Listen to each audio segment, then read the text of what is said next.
Avoir une machine à voyager dans le temps. Il y aurait tellement de choses que j'aimerais voir, tellement de gens que j'aimerais rencontrer, tellement de parcs d'attractions que j'aimerais visiter, tellement de manèges que j'aimerais essayer. De ces choses que j'aimerais, prenons l'idée des manèges. Internet est une forme de machine à voyager dans le temps, alors utilisons cet outil. Voici donc 3 manèges du passé que j'aurais bien aimé essayer l'été prochain.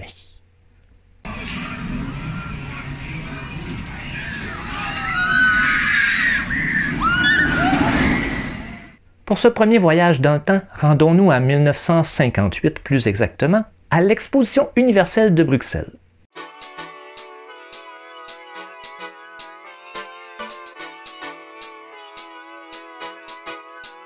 Je ne suis pas nécessairement un grand fan des grandes roues, mais celle de cette exposition a vraiment piqué ma curiosité.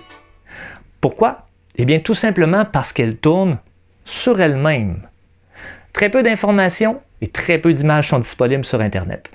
Alors, je vous présente tout ce que j'ai pu trouver après 3 ou 4 heures de recherche en français, en néerlandais, en allemand.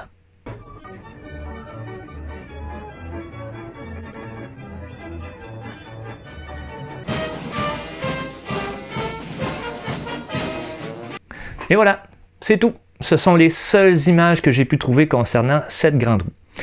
J'ai même pas l'information si elle avait un nom. Mais grâce à une maquette trouvée sur Internet, je pense avoir trouvé l'endroit exact dans l'exposition où elle se trouvait. Je ne sais pas qui l'a construit, ni ce qu'ils ont fait avec après l'événement. C'est un mystère, mais j'aurais vraiment aimé l'essayer. Si vous voulez bien, on se repasse les quelques secondes de vidéo avant de passer à la suite.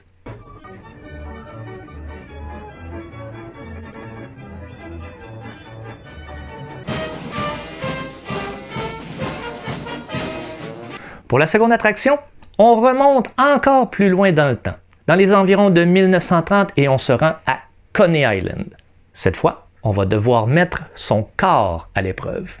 On l'appelle le Human Pool Table. Et en quoi ça consiste? Je laisse les images parler d'elles-mêmes.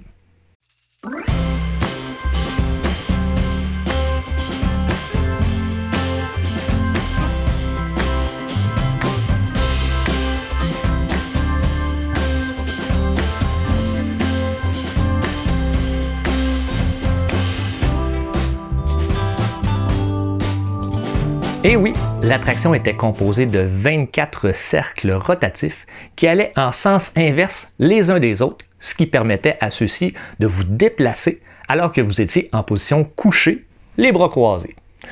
On pourrait croire que c'était dangereux, mais sincèrement, j'ai trouvé aucun accident grave dans mes recherches dans les journaux qui seraient survenus dans cette attraction.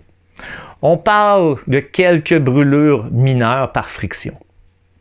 La politique du parc vous permettait d'obtenir des premiers soins gratuitement et vous pouviez être dédommagé si vos vêtements étaient brisés jusqu'à concurrence de 50 $ en argent d'aujourd'hui.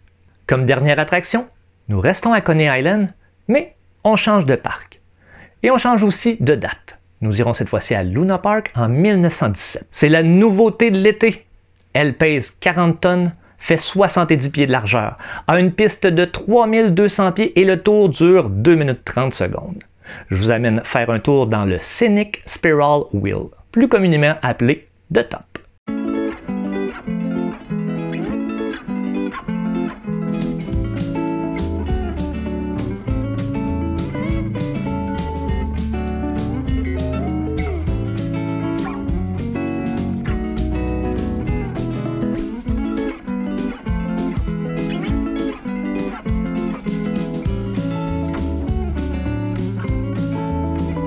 Un véritable monstre comme structure.